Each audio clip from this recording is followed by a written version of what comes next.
લગ્નની સીઝન ચાલે છે તો વધારે કોઈ કહેતો નથી, પણ ઘરની પરિસ્થિતિ હોય એવા લગ્ન કરજો.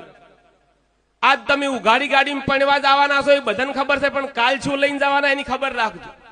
ઘરમાં હારી ગાડી હોય ને તો એ ગાડીમાં જતા રહેજો. નકે ખરેખર હવે તો હલ્દી રસમ ને બેબી રસમ ને રસમ તમારા મા બાપનો રોહ નીકળી જાય છે. આ તો બધા આવશી, 4 દાડા વાતો કરશી, 2 મેઠાઈ હતી ઓમ હતું અને બધે બિલ તમારે ભરવાનું છે. એટલે લગ્ન પ્રસંગમાં વધારે પડતા ખર્ચા ઓછા કરજો. મને તો ખરેખર હૃદય બળે એટલા માટે કહું છું, મારે જે પૂરું કરવું છે.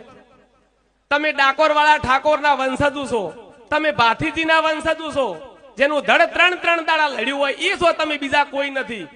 અને જેની 2 ટાઈમ આરતી થતી હોય અને તમે સાહેબ 2 ટાઈમ વ્યસન કરો છો એ નહીં ચાલે.